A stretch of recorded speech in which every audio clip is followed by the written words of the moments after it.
Iran on Saturday responded with even more ferocity to retaliate Israeli act of aggression that saw more Iranian civilian targets being hit by Israel on Saturday. What was different about this evening's Iranian missile attack on the settler colony was how it took the rogue regime of Benjamin Netanyahu by surprise. This was like Iran beating the enemy in their own game.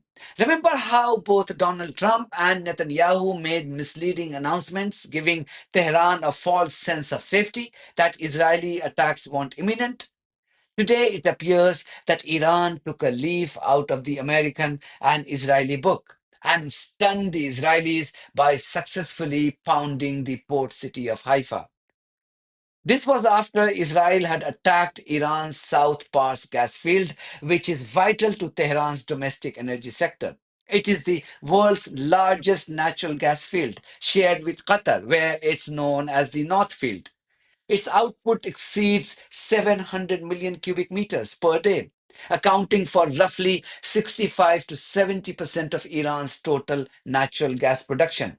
This field is crucial for Iran's domestic consumption, petrochemical industry, and gas exports. Other significant Iranian gas fields include North Pars, with large untapped reserves, Kish and Kangan. However, none match South Pars in scale and output. What this meant was that Israel now formally invited fierce attacks on its economic interests.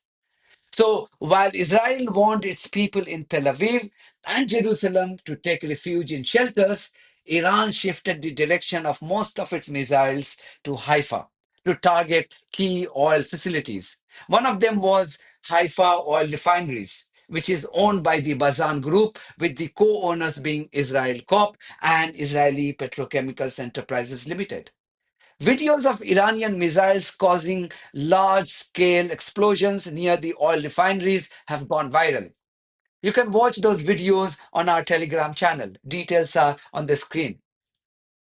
Haifa Oil Refineries is the largest refinery in Israel, with its daily capacity of processing crude oil being 197,000 barrels. Since Israel imposes ruthless censorship on the media reporting of its damages, it may take some time before the full extent of the impact caused by Iranian missiles will be known. For example, if you watched the Western media last night, you would have gone to bed thinking Israel has shot down every single Iranian missiles. But we told you from this channel that this wasn't the case. By Saturday, even the BBC was comparing the devastation caused by Iran to the scenes in Gaza. Israel says Iran fired 200 missiles yesterday. This is what one of those missiles can do. This morning, bomb disposal teams scoured the wreckage of a residential complex near Tel Aviv. Some here said it reminded them of Gaza.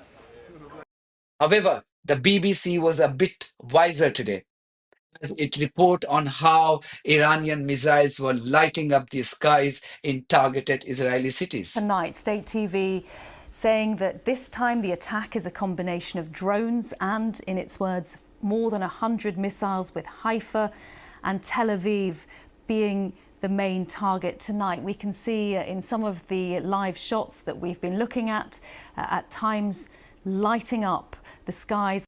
War criminal Benjamin Netanyahu released another video from an undisclosed location amidst reports of his escape to Greece on Friday. Watch how he desperately tries to seek American and European support, claiming that he was fighting for all of them. I want to start by wishing a double happy birthday. First, happy birthday to you, President Donald J. Trump. You've been an extraordinary leader, decisive, courageous, clear vision, clear action. You have done great things for Israel. You've been an extraordinary friend to the Jewish state and to me personally. We've known each other for many years, and we appreciate what you're doing now, helping protect Israeli lives against the criminal regime in Iran. I want to wish also a 250th happy birthday to the American Army. The men and women of the armed services of the United States have protected freedom for 2.5 centuries. We would not have a free world without you. Thank you on behalf of free peoples everywhere. Today, Israel is defending freedom in the Middle East and beyond. We're doing so against a tyrannical and radical Iranian regime that wants to build atomic bombs to destroy us and wants to build ballistic missiles, including intercontinental ballistic missile, to be able to threaten anyone and everywhere in the world. By defending ourselves, we're also defending others. We're defending our Arab neighbors, our Arab friends in peace. We're defending Europe. We're helping defend also the United States, which helps us all the time in our defense. This is an important mission. Right now, the Iranian regime is bombing our civilian neighborhoods while we are targeting the terrorists. Now, this is not new. They've tried to assassinate President Trump twice. They bombed American embassies. They killed 241 Marines in Beirut. They killed and injured thousands of Americans with their IEDs in Iraq and Afghanistan. They burn the American flag. They chant endlessly, "Death to America." Our enemy is your enemy. And by doing what we're doing, we're dealing with something that will threaten all of us sooner or later. Our victory will be your victory. How do we intend to achieve that victory? Well, we've already done great things. We've taken out their senior military leadership. We've taken out their senior technologists who are leading the race to build atomic weapons that would threaten us, but not only us. We've done all that and many other things. But we are also aware of the fact that there's more to be done. So we're preparing. We paved the way to Tehran, and our pilots over the skies of Tehran will deal blows to the Ayatollah regime that they cannot even imagine. And I can tell you this, we have indications that senior leaders in Iran are already packing their bags. They sense what's coming. I'll tell you what would have come if we hadn't acted. We had information that this unscrupulous regime was planning to give the nuclear weapons that they would develop to their terrorist proxies. That's nuclear terrorism on steroids. That would threaten the entire world. This is what Israel is doing with the support, the clear support of the President of the United States, Donald Trump, and the American people, and many others in the world. The content of this video is significant, given that both the US and the UK have publicly distanced themselves on a number of occasions from Israeli action, fearing reprisals from Iran. But Trump issued a public statement with a visibly changed tone today. He was no longer expressing his joy on the Israeli attacks as he did yesterday. You can watch my video here on this. In his latest statement, he spoke about the need to end the war. He wrote on Truth Social, his own social media platform, and I quote, "President Putin called this morning to very nicely wish me a happy birthday, but to more importantly, talk about Iran, a country he knows very well. He talked at length. Much less time was spent talking about Russia, Ukraine. But that will be for next week. He's doing the planned prisoner swaps. Large number of prisoners are being exchanged immediately from both sides. The call lasted approximately 1 hour. He feels, as do I, this is important.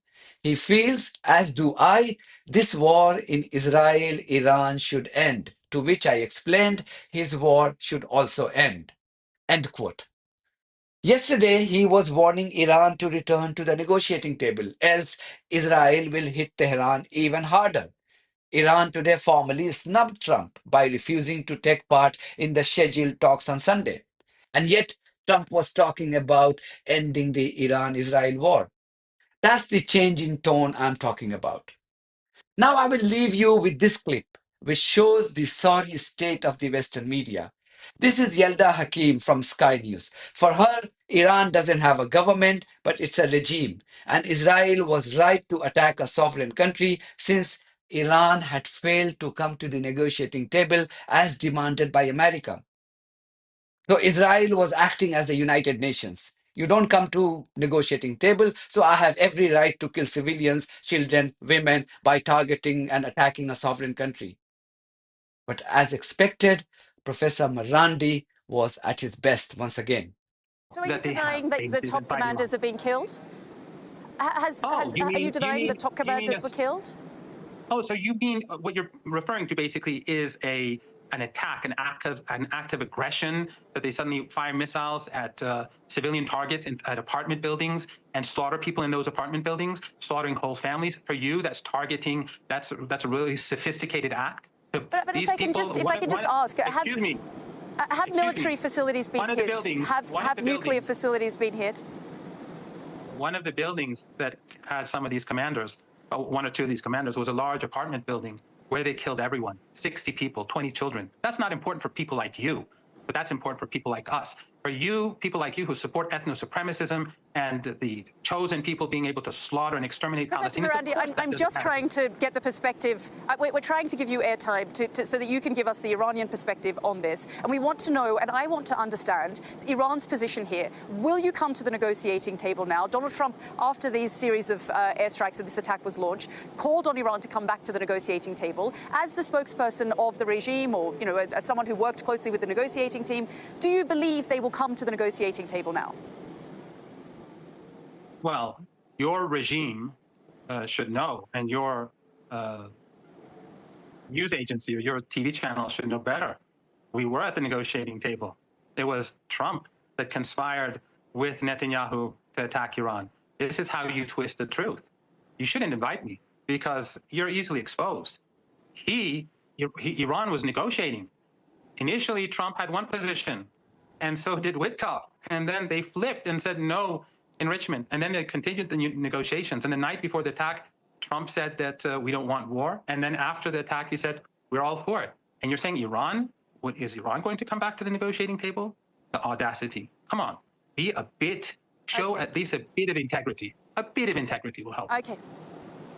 Thank you so much for your support of this platform and our journalism on buymeacoffee.com and Patreon. If you too think that our journalism is worth supporting, then you too should consider becoming part of it. Details are there in the description of this video. In the meantime, if you haven't subscribed to my channel, please do so because that's one of the many ways you can support independent journalism. God bless you all.